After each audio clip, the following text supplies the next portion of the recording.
जनवरी का महीना था। 4 दोस्त यश, विराट, नितिन और टूर पे निकले थे। सबसे पहले वह लोग पहुंचे आगरा। रात काफ़ी हो चुकी थी। कड़ाके की ठंड पड़ रही थी। आगरा फोर्ट में पीछे की तरफ कोई आता जाता नहीं था।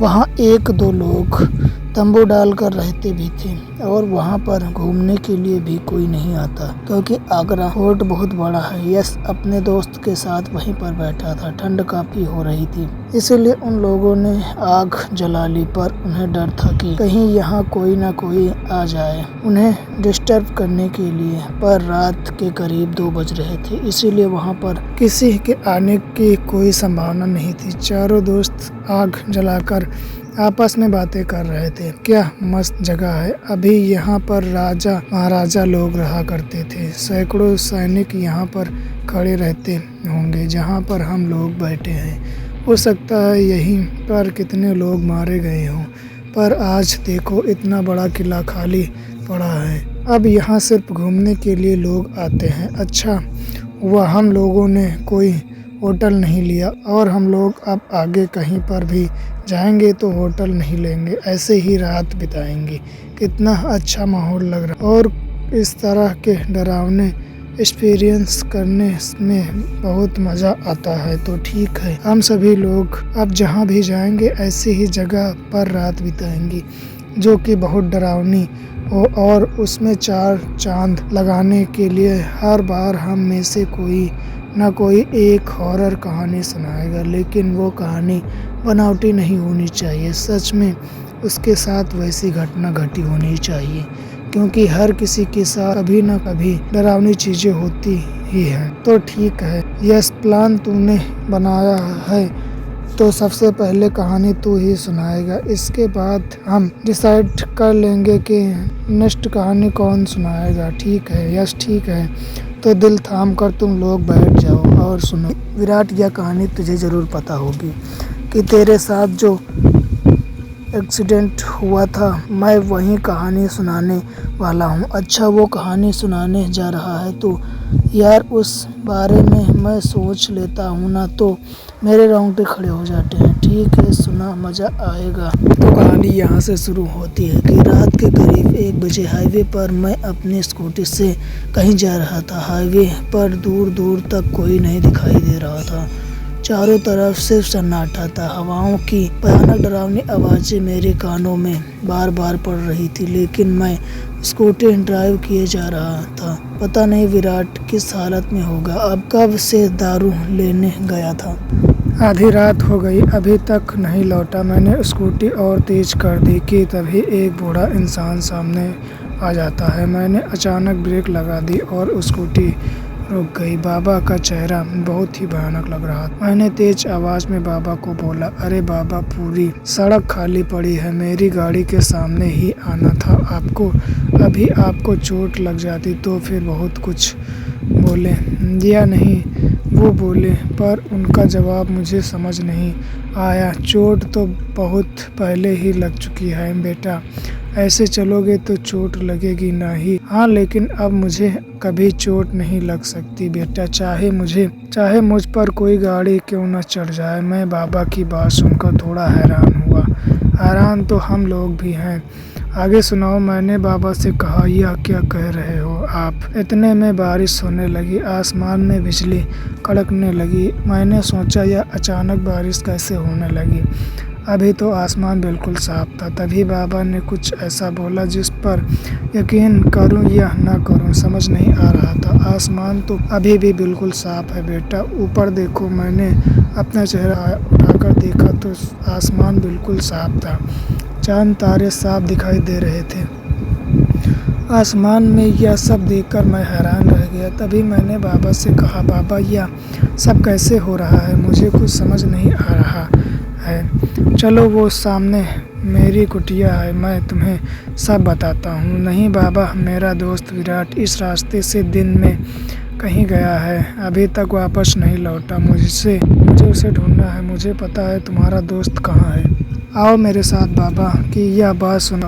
हैरान हो गया, मुझे कुछ समझ नहीं आ रहा था। यह बाबा जी जो अनजान है उन्हें विराट के बारे में कैसे पता।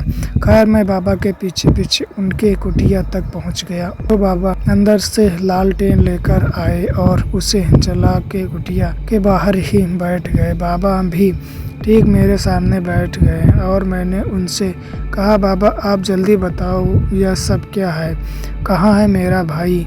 आज से 3 दिन पहले इसी रोड पर एक बहुत ही भयानक एक्सीडेंट हुआ। हाँ बाबा मैंने सुना था, हुआ तो था, एक्सीडेंट सुना है, उसमें 2 लोग मरे भी थे। तुमने बिल्कुल सही सुना है। वह दोनों बाप बेटे थे। बेटे की आत्मा अभी भी उसी जगह घूमती रहती है क्या?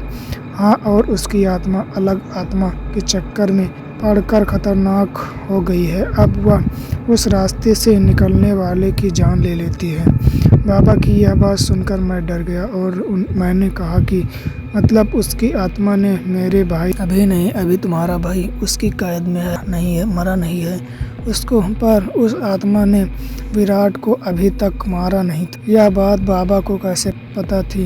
यही सवाल मैंने बाबा से पूछा। यह सब आपको कैसे पता? मुझे समझ नहीं आ रहा बाबा, सब समझ आ जाएगा, थोड़ा धैर्य रखो बेटा और पूरी बात सुनो। यह जो बारिश हो रही है यह नेचुरल बारिश नहीं है, उसी आत्मा ने कराई है। बाबा मेरा दोस्त विराट बहुत डरपोक है, वो तो डर कर ही मर जाएगा, प्लीज़ कुछ कीजिए।